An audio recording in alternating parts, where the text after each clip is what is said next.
Actually, it's not quite right to say that the vote count today was boring. I mean, forgive me, I did take some guilty pleasure at seeing a friend of mine, former Liberal MP Tim Wilson, overtake the Teal MP for his former Melbourne seat of Goldstein, Zoe Daniel, who partied as a winner on Saturday and declared victory before the postal votes were actually counted.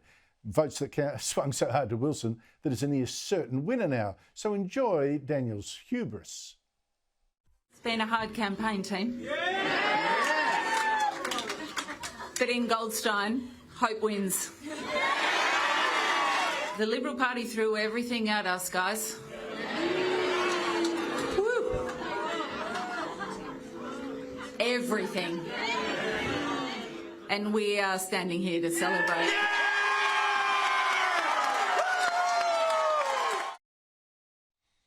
But it's a small pleasure for many Conservatives because the Liberals really are a total mess. Angus Taylor was the Shadow Treasurer, would normally expect to take over as leader after Peter Dutton lost his seat, but the anger against him. Taylor is blamed for the disastrous promise to ban public servants working from home, but he claims that wasn't his call. But another disaster sure was the Liberals' crazy decision not to offer bigger tax cuts than Labor. I mean, that alone means that Taylor, if he does become leader, will be a punching bag for Labor. But does the other main leadership contender, Susan Ley, have the authority and weight to lead? I mean, we need to see those characteristics come out. But at least she's a woman, I guess.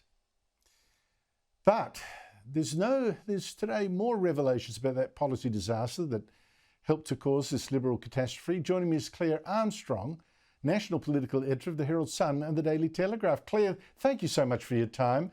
Now, I hear some on the Liberal left say this disaster proves Dutton went too far for the right. This is what comes to listening to Sky News. But what I am seeing is that this had nothing to do with ideology and almost everything to do with another I, incompetence. Take us through the worst examples that you have today uncovered. Yeah, look, I spent quite a bit of the last 5 weeks on the road, almost half of it on Peter Dutton's campaign, and sort of started to detect even then that things weren't as well-oiled of a machine as you would expect when a party's had 3 years to prepare for an election. And what's sort of come to light in the last few days is it wasn't just at the very end that messaging was a problem, but at the very beginning, the development of policies was really late and rushed. For example, it was only decided a few hours before Peter Dutton actually announced his plan for a gas reserve on the East Coast. In the budget reply just before the election was called, only decided that he would put that in the speech quite late, so much so that it left his senior minister, or shadow ministers, scrambling to tell the gas companies that it was coming. They were hanging up on Susan McDonald, who was the resources spokeswoman. They were so furious at sort of being let in on this so late. It was changing as they were announcing it effectively. And not only that, but the modelling that Peter Dutton then got hammered on for about 12 days to produce during the election. Well, the final version of it, some in HQ in the Liberals weren't able to access or understand what was going on with it because the people behind that modelling, Frontier Economics, one of them was overseas and turned out to be uncontactable for several days. So at every turn, just in that policy alone, you can see there's this cascading kind of issue of organisation, policy development, and clearly not a very well staged out plan for why you would be announcing that policy at that time and then how you plan to sell it to the public. And like that is literally just one example. Oh, Claire. I mean, I'm laughing, but I shouldn't because it's just a scandal. I mean, so many people devoted so much of their lives to a Liberal win, and this is what happens. I mean, really. Now, Claire, people are blaming Angus Taylor, saying that, why should he now be leader when he's party to this stuff up? I mean, like that decision to not match or better beat Labor's miserly tax cuts and instead offer, that cut in petrol excise for 1 year. That seems to have been an impulse decision. What was his role in this whole disaster? Well, what we're sort of learning now is that definitely it was his decision to immediately not want to support Labor's tax cuts. Sort of they launched this argument, the Liberals, that it was too little, too late.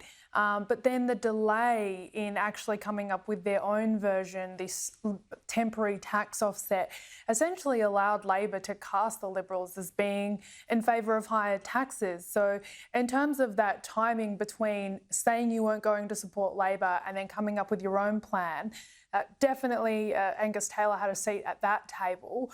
What's a bit more complicated that we've learning now, and I've had some sources tell me that essentially Angus Taylor was in favour of doing something more ambitious, more along the lines of indexing tax rates for income earners.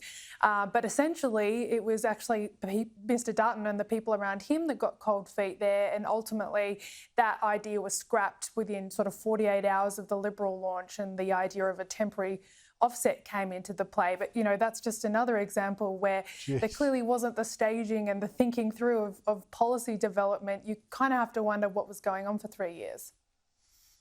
Claire, as you say, they had 3 years.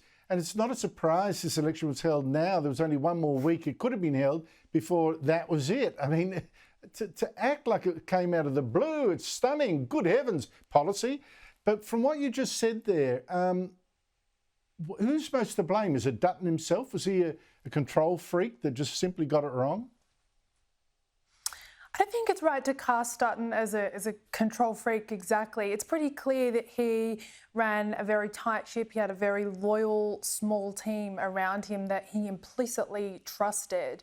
And my kind of broader view is that maybe that narrow focused and that narrow inner circle, you know, if the groupthink is off, then and you've got no other external kind of voices that you're listening to telling you that this is a problem, then it's a bit of a collective failure there. But ultimately, with Peter Dutton being the leader, and I mean, you have to say on Saturday night he did own the disastrous result. But I think what I've seen over the last 3 years is I've often heard shadow cabinet ministers say that, well, they feel like they get a fair hearing with Dutton, even if he then goes his own way. But my sort of thought there is, well, if he's continually going against you and going his own way, who is he listening to?